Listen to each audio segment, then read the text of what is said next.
Hey, how's it going, guys, and welcome back to the Galloway Exotics YouTube channel. My name is Ben, and another solo video today from me. Yeah, this is just going to be like a really, I guess, a quick update, and I might just throw some other clips in of some other feed-ins. But this is the fish tank. It looks way more cloudy than usual, just because I've just fed. There's like some of these algae wafers in here. The guppies seem to really like them, as well as the albino bristlenose plecos and the albino Corydoras catfish. More about the cories in a second. But yeah, this is the tank. It also has I think it's like a bulldog pleco, as well as some Amano shrimp, and there are also some cherry shrimp in here. Is there any out right now that I can show you? Oh, there you go. There's one of the many cherry shrimp that are in here.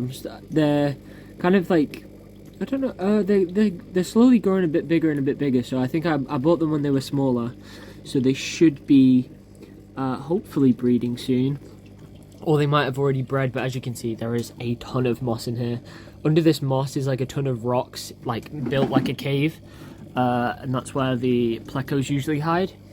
But yeah, and then if you can see in the back there, that is a bunch of baby guppies. I think they're from this mum, maybe. But yeah, oh look, the Amano shrimp has eggs, but these guys, they usually breed in brackish water. And so she will release a load of larvae, but it will just get eaten up by all the fish in the tank. Just because the larvae don't really grow in non-brackish water. Brackish water is like a mix between salt water and fresh water, so it's kind of like the midpoint between those two. And that's where the larvae of the Amano shrimp really actually develop into proper shrimp. So I will not get any more Amano shrimp, unfortunately, but that's not the case for the cherry shrimp. The cherry shrimp, if they start laying eggs, then I should have a bunch of cherry shrimp in the tank. But yeah, talking about breeding, something extremely cool has happened. I don't know if you've noticed, but on the back wall here, and there you go, there's some more there, a few more there, and a whole cluster here. The Cory catfish, these guys, the albino cories, have laid eggs. Now this happened a few days ago when I looked online and looked at like how how long it takes for the eggs to hatch. It said anywhere between 3 and 7 days, so this is about the 3rd or 4th day now, and I was hoping I could show you guys the eggs hatching, but I think they are fertile. There are a couple that are kind of going bad, but yeah, hopefully they're fertile, and then in the next few days I will have a bunch of baby cories in the bottom of this tank. I'm hoping with the amount of cover that the baby cories will survive. But yeah, this is the first time they've ever bred for me, which is really cool. Oops, knocked over a bucket. But yeah, I just think I've kind of just been leaving the tank to do its thing. You know, it's got a bunch of algae on the glass, and but the plants are doing really well, and it's kind of settled into its own system. I've not really been doing water changes. That's why there's like a bunch of mold on stuff. But I mean, everything's super healthy. When I check the water, everything is absolutely bob on. Everything's fine. So yeah, these guys are all doing extremely well. And yeah, hopefully I'm gonna have some baby cories to show everybody soon. But honestly, I love Cory cats. They are, you know, one of my favorite fish. I just love, I don't know what it is about them, I just love them. But yeah, this is the first time I've ever had any breeding of any cories I've ever kept before, and these guys are doing super well. I think there's I think 4 or 5 of them in here. A bunch of these females are super chunky right now. They're probably full of more eggs, but I only have, I think, 1 male I think. So the breeding action isn't really as high as it probably could be. But yeah, so that's the fish tank. Yeah, one's just, oh look, shrimps come out even more. Awesome. Yeah, really happy with the tank. Could it look a bit better? Yeah, but I mean, the fish are breeding, so they're happy. You know, they're all getting fed, and as far as they're concerned, it's sweet for them. So yeah, I'm just gonna keep it going. Hopefully, if the Corydorus cat, like the Corys, like end up laying more eggs and get more breeding action, I do want to upgrade this tank to a much bigger tank, and then just do the same kind of thing. Just pop a load of plants in there, pop a nice light on it, and then just have a bunch of like guppies breeding. I do want to get, so if I do get a bigger tank, I will get some I have like 2 of these albino bristlenose plecos, and they're both male, so I would love to get a female and get some breeding of the plecos going as well in just like a big tank. Just have everything reproducing and kind of just have a cool little ecosystem going on. But I don't think this tank is really big enough. I think it's like 90 litres or something like that. I don't think it's really big enough for everything to breed sustainably for a long period of time. Whereas a much bigger setup will allow for much more breeding and the fish to kind of just live their lives how they want to live. So yeah, awesome. I will chuck some more feeding clips in. So I'll see you guys in a minute. Boom. We have the salmon pink bird eater. I'm just filming while she's out because I know for 100% I'm gonna open this lid and she gonna disappear. I don't know if it's a boy or a girl, but I'm just saying she for the sake of it, I guess. Yeah. So I'm gonna grab, I think she can get like a waxworm today. I wonder if I try and post a waxworm through one of these holes, will she go after it? Just so I don't disturb her. So I poked a waxworm through the hole. Let's see if, like, when it drops, she can feel it. I think it's a bit stuck. Oh, there we go.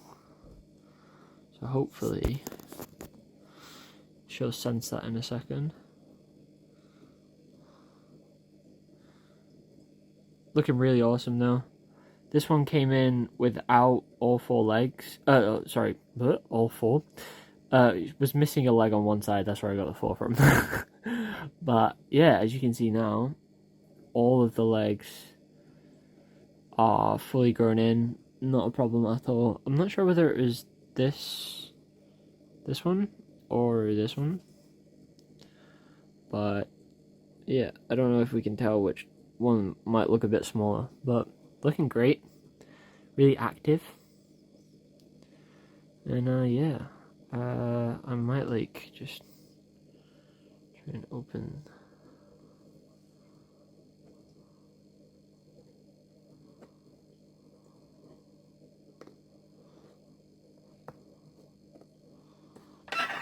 Do a bit of that, and then just gonna stop looking through the phone for a second.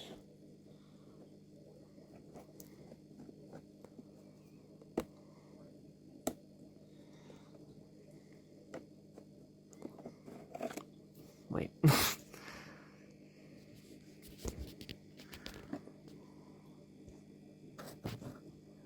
trying to hold the lid of the container open. Okay, there you go.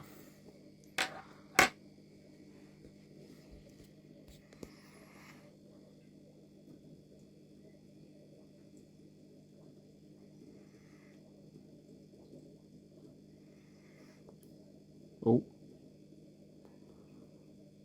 Beautiful. Good job. I'm gonna fill up the water bowl, and yeah, that's that. And then we'll do a snake feeding clip to finish off the video, because why not?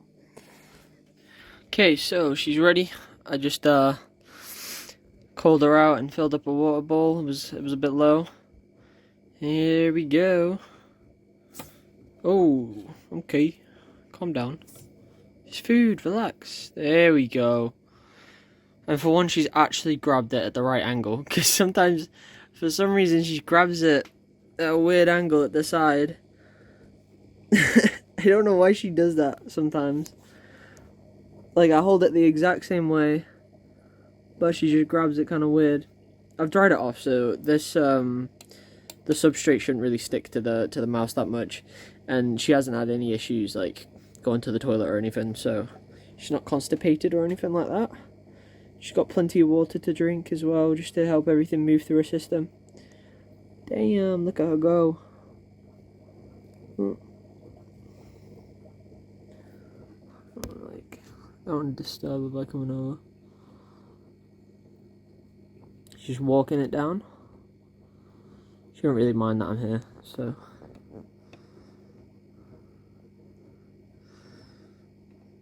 Boom. Getting nice and big. Doing really well. Absolutely beautiful. And yeah. Yeah, you can kind of see it. The muscles kind of contracting as she moves it down her body. See, like right here, you can kind of see the skin in between the scales. That's where the mouse is right now. So it's right here inside of her. See how see the difference from here and here of the scales. Ooh, hello. you scared me a bit there. You still hungry? I was watching that bit. She came lunging at me. What do you think you're doing? Yeah, she's just in food mode right now. So that's all that was. That's not her being aggressive or anything like that or defensive. That's her just like, oh, because, you know, my fingers are pink, just like the mouse. So she probably will think, oh, that must be food.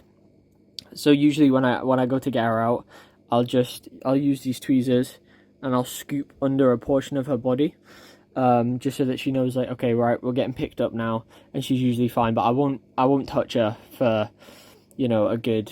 I think I usually, if I'm gonna hold her, I'll hold her like a day or two before I feed her, which will be, like next Friday or something like that. So I'll hold her maybe Wednesday, Thursday. But yeah, she's doing amazing, and we'll leave it to it. Alright, thanks for watching, guys, and I'll see you next time. Peace out.